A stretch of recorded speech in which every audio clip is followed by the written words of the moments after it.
Hello and welcome everyone. Thank you so much for joining me for another episode of the New Construction Marketing Podcast. I am your host, Anya Chrysanthon, and I am very excited to introduce our guest for today. Her name is Marnee Duffus, and I met Marnee during SEBC this year in Florida. She was doing a presentation on Millennials, and she works for Builder Designs, which is a full merchandising company. So those are the people that come into your model home and make it look like, oh my gosh, I want to live here. How do I buy this house? So I'm very excited to introduce Marnee. Welcome to the show. Thank you, Anya. I'm so happy to be here. Well, thank you for joining me. I'm glad we could connect. And, one thing is so refreshing from your presentation is that seeing a millennial doing a presentation on millennials. Hello, right? Right, I know. That's what I always say when I start the presentation. I could talk about millennials forever because I am a millennial. So it gives me a little bit of an inside perspective, and I can take the research and put it into, a concept that everyone else could understand. Because I know millennials are like the white sheep of the home building industry. No one, they're a little bit of a bizarre group. Yes, they're, the white sheep, but I think people need to pay attention to millennials because, as you said, they are, the largest, or they're second to baby boomers now, but obviously about to outpace baby boomers if they haven't already. Yes, so, and I think I said that saying wrong. Was it black sheep or white sheep? I think you said the white sheep. Is it the, right. I don't know. You know what? I'm Russian. I always get all of my things wrong. So I'm American and I get it wrong. Okay, so I don't know. So we'll have to figure out. Is it the black? I guess it's the black sheep, right? Podcast. Is it black sheep or white sheep? It's the black sheep. Yes.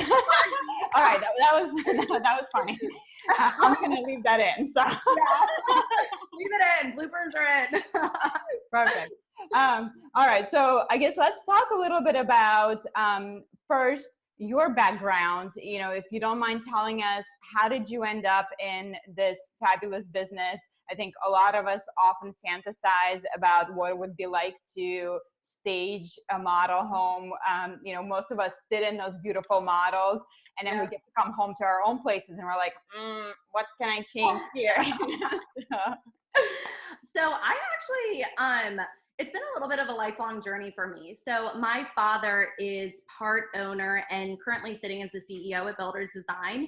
So I grew up under his wing a little bit. He would take me to grand openings, and I thought that was like the fun thing to do when I was little, which it is fun now, I learned. And I think he always saw this vision for me working with him in the company. And it's really cool to be able to grow up and become that vision that he always saw for me, and having him as a mentor to just learn the ways. So that is how I got to where I am now. I started out working hand in hand with our director of marketing, which helped me learn the industry. And I am now client facing. So I'm out in the field every day, and it is so much fun to see these beautiful models, but it is hard work to get them done. And I think a lot of people don't realize that. They fantasize what HGTV makes it seem like. But it is a lot harder. It's a lot of late nights, a lot of early mornings, but we love what we do. So it's all worth it. That's awesome. And I think you're right that it's got to be a lot harder than it looks, because I think most of the time people are like, oh, that would be such a fun job. But, when you get it wrong, you get it wrong. So, and I'm sure you have to really know your market to get it right. Right. So, obviously, millennials are a hot topic of conversation because millennials are entering the market, or are they? They are 100% entering the market, and specifically home buying. They're not just in the multifamily real estate anymore. So I think when they first came into light, a lot of home builders didn't necessarily focus on them or think that they had to focus on them because they were all, moving to these urban areas, renting apartments. And I mean, it worked for them because they have very non-traditional lifestyles. We saw a lot of them moving back in with their parents after college. And staying there for, years on end. And I think what's important to know is there's been so much time where the millennials have been under the spotlight, and it's important to recognize that now they're growing up. They're not these fresh out of college, having a job, jumping to the next job, whatever all those stories are about them. They're growing up, and a lot of them are having kids. I think there's some crazy statistic that almost 1 million millennials become moms every year. And it's because they're growing up, they're starting families. And of course, that becomes the natural process of wanting to buy a home and wanting to start that life. Yes, definitely. And I think for those listeners who may not be familiar with who millennials are, so who exactly are millennials? You know, they're usually born between what kind of a time frame or age? Because I think I'm on the kind of a latter end of Are you on the cusp? millennials, so there's a lot of blur. And so who are millennials, and, you know, what do they care about? Yes, so there's a little bit of discrepancy when their cohort really starts and ends, and there's so much research out there. But for our intents and purposes, and I forgot to mention that Builders Design has a plethora of research. So this is where all of it is pulled from, and we partner with an international trends company that's able to provide us this research. So it's all validated. And how we categorize millennials is from 22 to 42. Which sounds crazy. And this is what I always talk about, because when people ask me, you know, specific traits and, you know, personalities of millennials, it's hard to really say, because a 22-year-old acts a lot differently than a 42-year-old. And so I will sometimes break them up. I'll call them like my rookie millennials and my veteran millennials, because the fact of the matter is 32 to 42, you're living so much differently than 22 to 32. And these two different cohorts have different preferences, but there's some overall characteristics that we see that really, you know, categorizes them all into one group, which is the fact that they're trailblazers. They really have disrupted just about every industry at this point. When you think that you could buy groceries on Amazon, you could buy a car online through Carvana, and it could come down through a vending machine. These are all influences that was brought on by the millennial generation. So it's amazing to see how they're changing the way that we buy and sell in just about every market. Yes, and I think it's going to continue to happen, and builders who are not on board now need to get on board, because millennials were really born in this new digital era, right? They're used to having an iPad, they're used to things like Amazon, and so when they go shopping, they expect to be able to shop just like they shop on Amazon. Yes. And I think traditionally we know that the builder industry, the way we sell is often a little bit of a lagging in that sense, that it's more of a traditional face-to-face industry. Mm-hmm. And I think there are some changes that are coming with that. But I guess, what are some of the trends that you guys are seeing that millennials are attracted to? So what are you doing in your model home so that when we see a millennial walking through the door, what should we concentrate on? What can we talk to them about to really catch their interest? Sure. So there's a couple things, and I think it's important to know when you are building and developing a community, or even just a model home, or, you know, one home for a millennial. It's important to know that they are our most creative home buyer we've ever seen. When you think of them watching HGTV every day, and, you know, they're so immersed in their phones and in their Pinterest boards, it's really hard to show them something that they haven't seen. So having a really cool design feature, it could be as simple as a wallpaper that is bold in color, has a really awesome pattern, something that'll make them stop in their tracks, look up from their phones and be like, wow. And you know, you're really lucky if they'll take out their phone and they'll take a picture on Snapchat or something and post it to their friends, because they think it's super cool. But I think that showing them something they haven't seen is super important. And not only that, but staying up to date on the latest trends, because they'll expect to see that in your homes. And that doesn't mean to be really trendy and show these edgy designs, simply just trend forward. You know, and little things like in floorings, how we're seeing the LVPs be so big, and quartz countertops. I always recommend those for millennial buyers, because they care about these quality materials. They know what's out there. Again, they're watching HGTV, so they'll expect to see that in the model homes. Yeah, and it seems that there's a trend of millennials willing to wait for that perfect home, right? That they're willing to forgo the starter home to get really what they want. And so I think they really know what quality is. So selling them on the quality materials, talking about the materials that the builder uses in the home and how it may be different from your competition. Yes, those are the things that the millennials are going to care about. Yeah. Now, is there a particular, color trends that you're seeing with millennials that they gravitate towards, or, what are some of the things that we can maybe emphasize in our models that will catch their attention? So millennials are ever changing in terms of colors. Millennial pink was the biggest hit last year. I think I saw it everywhere. I think I see it behind you too. Of But course. it really started an evolution. They turned it, and it almost even in some aspects became a neutral. We were seeing it in so many different color palettes and used in a variety of ways. And they coined the name millennial pink because it was so big amongst this group.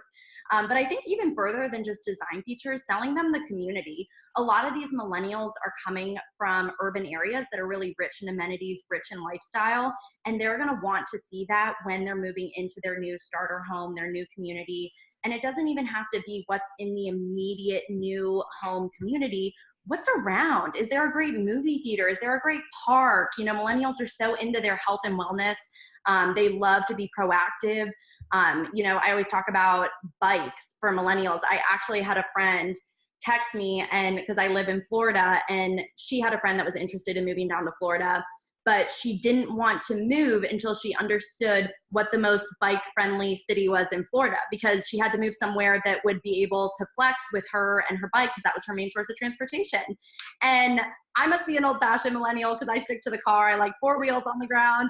But I mean, it's really big with millennials. And so I always say, are there bike paths around? Or if you have an opportunity in your model home to create a bike drop zone, how great of a memory feature is that? And then all of a sudden you have the buyer envisioning themselves living in this home and in the community.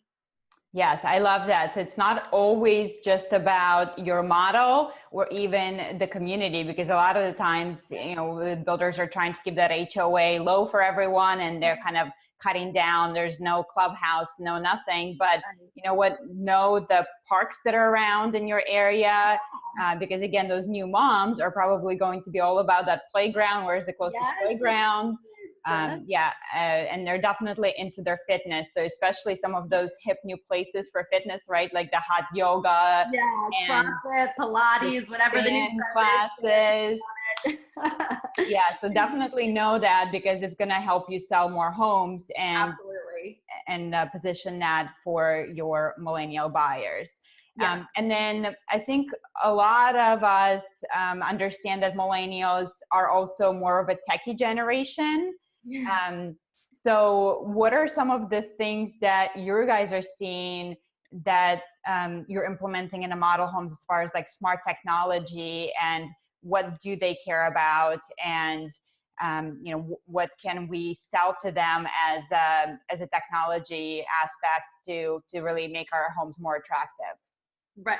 So speaking of technology, I always, in addition to our research, I couple it with my own market research, because I love to stay up to date. And since I am a millennial, it's really easy for me to, either relate to it or find some sort of relation to it through my friends and, different network groups.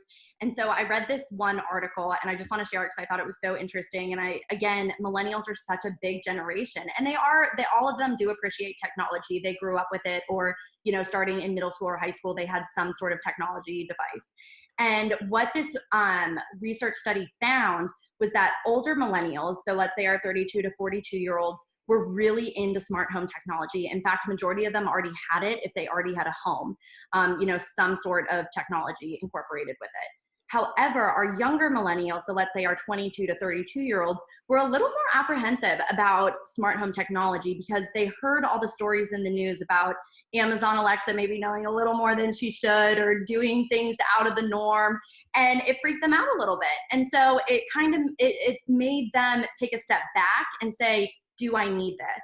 And it's not to say that they won't want smart home technology, but they are more aware. So, I know Lennar is teamed up with Amazon now, I believe. And so, when you're walking them through, and you mentioned Amazon Alexa, and you maybe notice that they aren't as excited about it, talk to them about it. See if they, if they heard those stories, and, reassure them that it was a fluke or whatever the reason may be, because this generation is hyper aware. They know everything. They have Twitter at their fingertips where they're getting news alerts, every minute. And so just having open and honest conversations with them, I don't think millennials are as scared of talking to people as, older generations think, because they just see us glued to our phones and they think that they don't want a natural, organic conversation. That's not true. Millennials live in such an artificial world with their phones that they appreciate, the engagement with people. So definitely just talking to them and having that open and honest conversation is important. Nonetheless, though, they do love technology. So we definitely recommend for sales associates, if you do have technology incorporated in your home, smart home technology, definitely mention it.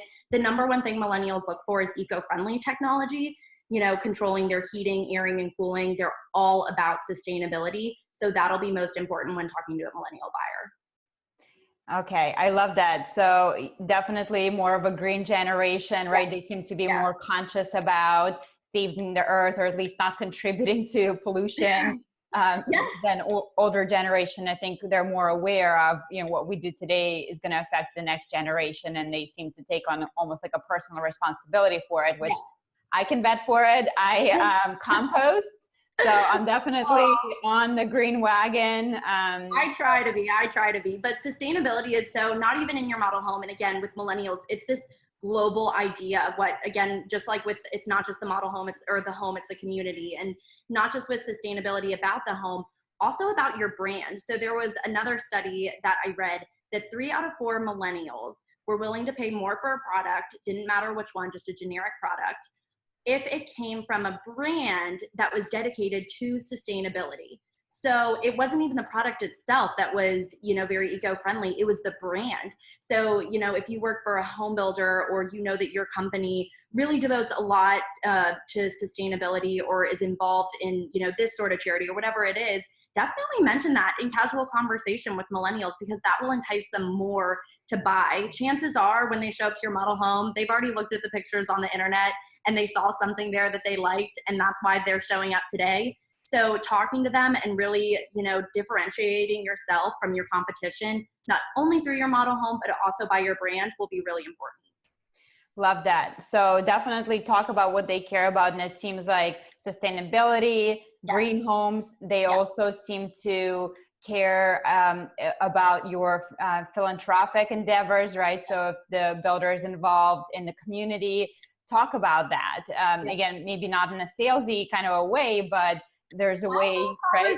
Yeah, and not even just in the home building world, but this just validates the entire idea. I was watching Shark Tank. I love Shark Tank. And there was, they came in and they had this clothing brand. And it was just, it wasn't anything special about the clothing. However, their whole idea was that all their profits, or, a percentage of their profits, would go to helping the elephants and elephant conservation. And almost, I don't know how many sharks, they all tried to invest in it. And it's because there's such a market in millennials. Millennials will buy those clothes, even though, they may be able to get a cheaper pair of pants or a better looking pair of pants somewhere else, because of what that brand does and how it gives back to the elephants and the elephant conservation. So it's really in all markets. It's not just in the home building industry. So it's definitely important to bring up to millennial buyers. Yeah, and having that strong brand is so important, right? Because it helps buyers make a decision. It makes them decide next time they're in a market. It's not, what kind of a home I'm going to, it's not like which builder I'm going to choose. It's what kind of a home I'm going to pick from that builder now. Right. So if you can tie your brand to those values that millennials really care about, that's huge. That makes your life so much easier. And speaking of what millennials care about, are there things that millennials don't care about, or are maybe even repelled by, that we see builders talk about, like maybe their awards and how great they are, their history? Is that something millennials even care about? So a little, I would say, I think that, training, builders spend a lot of time and money, rightfully so, training their sales associates and, those people that are going to be out in the field and sitting in their model homes, which is super important. But I also think it is equally as important when dealing with the millennial generation to invest that much time and energy into your website. because millennials, majority of them are shopping online. They may not end up buying a home online, although 26% of millennials do buy a home online. Which is crazy, right? It's crazy. Almost half of millennials will buy a home online. But again, it goes back to the Carvana thing. They're willing to make these big investments and purchases over the internet, which is crazy. I wouldn't do it. I'm an old-fashioned millennial. That is not the way I roll. But, a lot of people will. And so I think having that seamless online experience is super important. And having, we talk a lot in our presentations about bots and having a bot 24/7 that can function seamlessly with, someone who's communicating with it at any hour of the day. I know when I was looking for an apartment, I never shopped, between 8 and 6 p.m. It was always either really early in the morning or really late at night. And you do have some questions, and sometimes they're just simple questions. You don't want to pick up the phone and talk to someone. So having that seamless online experience is going to be so important, because a lot of millennials will then see something they like I said, on the internet, and then come to your model home. But if you don't have that, website that they're going to be able to work well with, and they're going to be able to navigate, then they're not going to show up, because they're not going to see something that's going to entice them to come in person. So definitely, I think investing as much time and energy in your online experience as you do, with your sales associates out in the field will be really important to engaging these buyers. For sure. And it's so interesting that people are almost more willing to speak to bots than to a real person, right? I know. I mean, I get frustrated when talking to bots. I'm always the one on the phone that's like, speak to a representative, because I can't stand it. But again, that all goes back to having a really great online experience, and not even just on your desktop, but making sure your website is optimized for mobile use as well, because a lot of millennials are on their phone. They're not just actually, they're probably more so on their phone than they are on their computer. So making sure that it's optimized so formatting and fonts and whatnot can shift whether it's on the desktop or mobile phone. Yeah, and actually just, I think very recently, Google made an announcement that they are shifting the way they index websites. So now they're going to give priority to the mobile. Yes. So if your website is not optimized for mobile, guess what? You're going to get shuffled to the very back. Right, exactly. And we even see this. So my favorite topic, because I just love marketing, but we even see this in social media, where algorithms on LinkedIn and Facebook give priority to videos and pictures more so than just content. So it's super important with that online marketing that you're including visuals. Videos are so big. Video blogging. I highly recommend this to any sales associate, anyone in the field trying to get a millennial's attention. And honestly, it even goes far past millennials, because we see, Gen Xers and our baby boomers, they're all on Facebook and LinkedIn too. And they might not be on it as much and as regularly as millennials, but they're on there and they'll still see the content. So that's really important as well.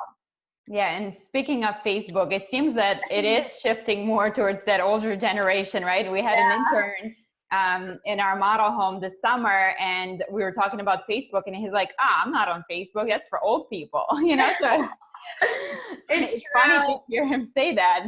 I know. I would never say that. It's for old people. That just doesn't sound right. I would say that millennials are more attracted to social media sites that have more visuals, because again, this is a really visual generation. Mm-hmm. So sites like Instagram and Pinterest will get their attention more so than Facebook would, that sometimes can be, crowded with content and advertisements and such. Definitely. And I think there's a study that showed that advertising on Pinterest has grown substantially faster than advertising dollars spent on Facebook. Yeah. And Facebook, you're still seeing more advertising as of right now, but the amount of dollars going to Instagram now is definitely growing for sure. And I think what attracts millennials, I mean, anyone, I think it's like once you figure out how to use Instagram, it's so cool, right? I mean, it's just beautiful pictures. We're so visual. And I think that's why people pay money to really have you merchandise those models, because a picture's worth 1,000 words. Yeah, absolutely. And Instagram can be such a great tool. I know even it was a JW Marriott, I believe, in California. They actually created this huge oversized donut on their menu because they called it millennial bait. And if they had this on their menu, millennials would want to come take a picture with it, post it on their Instagram, hashtag location, JW Marriott, and wherever it was in California. And it worked. I mean, it went viral. And you even think about, kind of coming back to our industry. I don't know if you saw the video of that real estate agent that went around. It went viral over LinkedIn. And then I saw it on Facebook, people that weren't even in the industry sharing it. She was doing a dance through her listing, and I'm not going to scar everyone's eyes by trying to do it, but she took everyone through the entire listing, doing this dance that, it was going viral at the time too, and showing the different features, the outdoor kitchen, the open concept. Oh yes, I did see it. Yes. That was so cool. I'll link that in the show notes. I'll have to find that. That was yes. Hilarious. I mean, it had thousands and thousands of views, and I swear the next day, if she didn't close that house, I would be shocked, because I bet you so many people went, and just what a great marketing idea. And that kind of stuff could go viral and get you more exposure than you'd even expect. Yeah, so it is thinking outside the box and kind of figuring out, okay, what can we do differently to attract millennials? Oh. Because millennials are such a creative generation. They want to see something new. It's almost like creating novelty, right? Yes, exactly. All about showing them something they haven't seen before, because they are, they spend so much time on the internet, and the internet is flooded now with different things. And, I really think to get them, it has to be like them, a non-traditional group. It has to be a non-traditional sales route. They don't want your sales pitch. I think that it needs to be a little bit more creative and even a little bit more organic than that. If you're confident in the place you're selling, which I'm sure a lot of people are, because there's so many great homes there on the market, just showing that to them and showing the different features that is going to capture their attention and keep their attention is going to be really important. And that's what's ultimately going to make the sale. Definitely. Well, Marnee, you're so full of insights. I just love it. Definitely so great to hear. Obviously, I think it's clear to see how much passion you have for what you do. Oh, thank you. So can you tell us a little bit more about your company? Where are you guys located, so that if we have a model home that we need to merchandise, do you work all over US, or are there specific parts of the country where we can try out your services? We are widespread, and I think at this point there's nowhere we wouldn't go, but as of right now, we're as far west as Colorado. We are all up and down the East Coast. I am located in Florida, and I service the entire Florida, Georgia, and even a little bit of the Midwest region with my vice president. So, and we really take merchandising. Our whole philosophy with our company is that we believe it has to go beyond the design to be able to create a beautiful model home that's going to sell more homes. And I love that you say that, because that is our company motto. That's what we're in business to do, is to help builders sell more homes. And so that's why we have come up with this idea of fusing research and marketing to create design, because you can't, as a designer for a model home, open up the latest edition of Architectural Digest, pull out an inspiration photo, and use that to create your model home. Because what if you're trying to appeal to a millennial buyer who is attracted to bold colors, and you put a neutral palette? So it's little things like that that's super important. And that's what, our philosophy is, to really, marry these three concepts of research, marketing, and design to help builders sell more homes. And we also carry this over to our commercial division as well.